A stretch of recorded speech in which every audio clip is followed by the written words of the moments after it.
Salut tout le monde, bienvenue sur la chaîne Floraison Vitale. Aujourd'hui, nous allons parler de devenir comme Jésus. J'ai été tellement bénie par ce message prêché par un pasteur dans mon église et je veux partager avec vous. Devenir comme Jésus, ça c'est la grande commission que Jésus nous a laissée dans Matthieu 28, du verset 18 au verset 20. Ça, ce sont ses dernières paroles. Il dit: Jésus s'étant approché leur parla ainsi: tout pouvoir m'a été donné dans le ciel et sur la terre. Alléluia. Verset 19. Allez, faites de toutes les nations des disciples, les baptisant au nom du Père, du Fils et du Saint-Esprit. Verset 20. Et enseignez-leur à observer tout ce que je vous ai prescrit. Et voici, je suis avec vous tous les jours jusqu'à la fin du monde.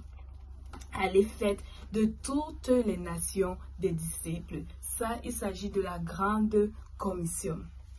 Sachant cela, de nos jours, avec tout ce qui arrive, avec les épidémies, avec la vie qui devient de plus en plus difficile, on tend à oublier ça et le plus souvent, on tend à plutôt chercher l'approbation des hommes, chercher être reconnu par des personnes, voilà. On tend à chercher l'appréciation des gens, à chercher à ce qu'on nous acclame, à ce qu'on nous apprécie, à ce qu'on chante nos louanges. Et on oublie que, en réalité, ce que nous devons faire, ce que nous devons chercher à la fin de la journée, ce que nous devons aussi nous poser comme question, c'est: combien de disciples ai-je déjà ramenés à Christ? Parce que le Seigneur a dit: allez, faites de toutes les nations des disciples.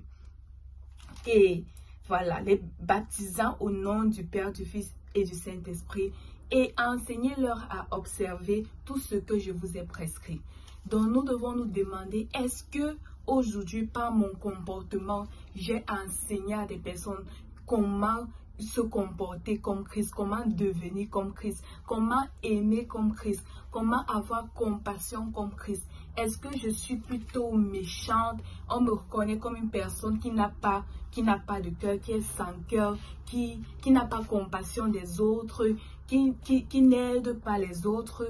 Voilà, nous devons nous poser cette question parce que la première façon d'enseigner, c'est par notre comportement, c'est notre témoignage. Quel est mon témoignage au travail? Quel est mon témoignage en route?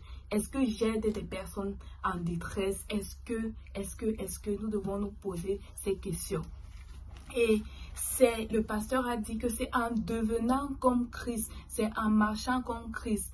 Et à cela, des gens viendront à nous. C'est là que les personnes viendront nous demander: comment je peux aussi faire pour devenir comme toi, ou comment aussi je peux faire pour suivre Christ. Et donc là, nous pourrons donc les enseigner. Nous pourrons donc faire des disciples. Voilà, ça commence autour de nous. Nous n'avons pas besoin forcément d'avoir des foules. Voilà, d'avoir 15 000 personnes ou 16 000 personnes pour savoir qu'on a fait des disciples. Peut-être qu'il y a 5 personnes autour de toi dans ton entourage, 2 personnes autour de toi dans ton entourage. Tu dois te rassurer que ces 2 personnes soient aussi des disciples de Christ. Nous sommes tous des chrétiens, mais Dieu a donné des responsabilités différentes à chacun. Certains, peut-être Dieu demandera des comptes pour 10 000 personnes. Pour certains, Dieu demandera des comptes pour 10 personnes, pour 9 personnes. Peu importe le nombre, nous devons nous assurer que nous avons ramené à Christ tout ce dont Dieu voudrait qu'on les ramène à Christ, commençant par notre entourage. Voilà, et ne nous soucions plus de la notoriété, des nombres de likes, du nombre des appréciations, des nombres de praises. Quand on te vénère, on te chante les louanges, on reconnaît ton talent. Ce qui doit vraiment t'impressionner, c'est le témoignage que Dieu rend de toi. Est-ce que Dieu est fier du travail que tu as déjà effectué jusqu'ici? Si oui, va encore de l'avant. Sinon, rassure-toi que tu impressionnes Dieu. Ça doit être ta première priorité.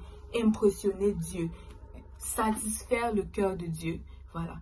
Peut-être jusqu'ici, tu n'as pas encore eu à satisfaire le cœur de Dieu, mais il a un cœur compatissant. Dieu est miséricordieux. Donc, tu as toujours l'opportunité de satisfaire le cœur de Dieu.